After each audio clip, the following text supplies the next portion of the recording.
Saudara, beberapa waktu lalu calon wakil presiden nomor urut 1 Muhaimin Iskandar melontarkan isu Undang-Undang Ibu Kota Nusantara (IKN) akan dikaji ulang saat pasangannya terpilih nanti. Menurut Menteri Investasi Bahlil Lahadalia, Muhaimin yang juga salah seorang pemimpin partai pendukung pemerintah tidak konsisten dalam menentukan kebijakan IKN.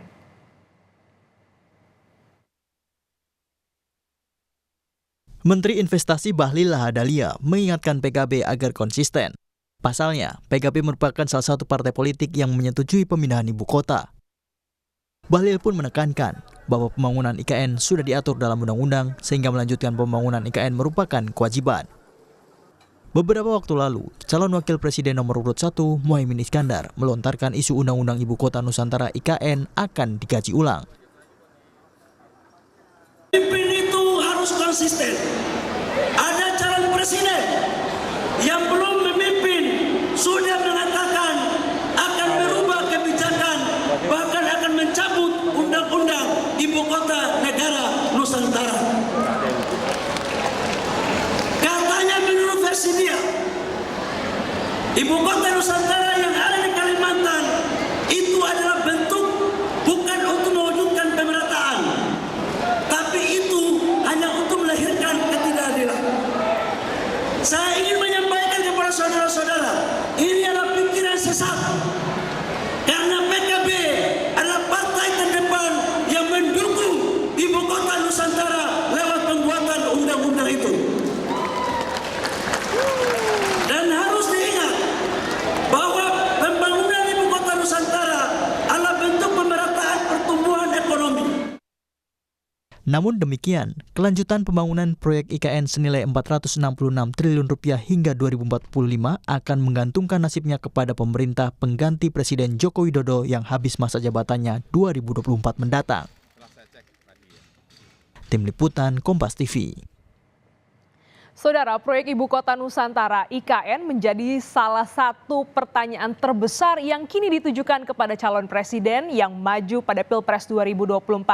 3 capres dan 3 cawapres akan bertarung dalam pemilihan presiden 2024, yakni ada Anies Baswedan, Muhaimin Iskandar, ada juga Prabowo Subianto dan Gibran Rakabuming Raka, dan yang pasangan ketiga Ganjar Pranowo dan Mahfud MD. Di tangan mereka, ya salah satu ketiga dari mereka inilah nanti yang menentukan nasib IKN sejak 2024 mendatang. Calon Presiden nomor urut 1 Anies Baswedan menilai pembangunan Ibu Kota Nusantara belum prioritas. Pembangunan fasilitas kesehatan seharusnya dirasakan seluruh rakyat Indonesia.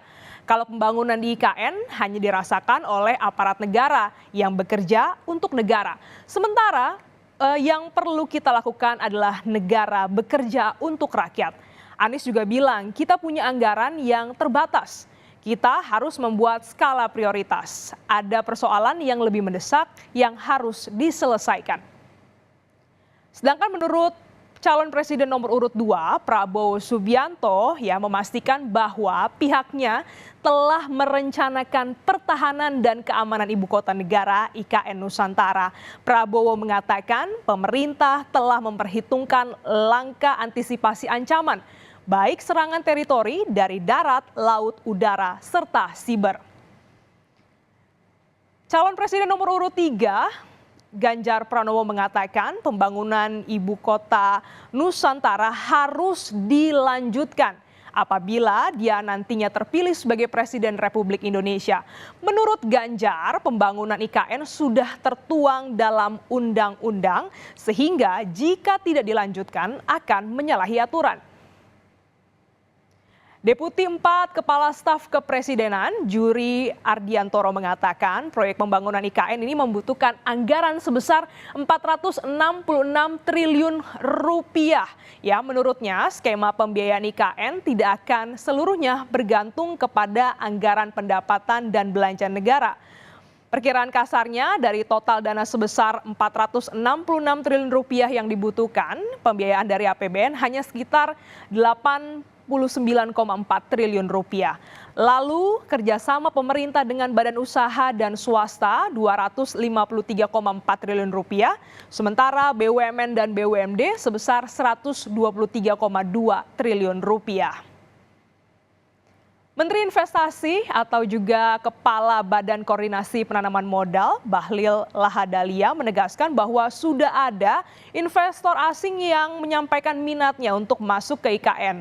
Hanya saja sesuai arahan Presiden Joko Widodo, investor lokal harus diutamakan terlebih dahulu masuk ke IKN sampai gelaran upacara HUT RI di tahun 2024. Dan tim pemenangan nasional Anies Baswedan Muhaimin Iskandar, Thomas Trikasi Lembong menyebut bahwa investor sudah sejak awal ragu untuk membiayai IKN. Hal itu ia ungkapkan untuk menanggapi pernyataan Menteri Investasi Bahlil Lahadalia yang dimana sebelumnya menyebutkan bahwa investor IKN mulai ragu karena salah satu capres tidak ingin melanjutkan IKN. Lembong sendiri merupakan mantan kepala BKPM pada periode pertama pemerintahan Joko Widodo. Saat ini ia tergabung dalam tim pemenangan pasangan calon presiden Anies Baswedan dan cawapres Muhaimin Iskandar. Dan saudara, progres pembangunan IKN hingga Agustus 2023 yaitu kurang lebih adalah fasilitas pemerintahan seperti Istana Negara, kantor pemerintahan sudah 27%.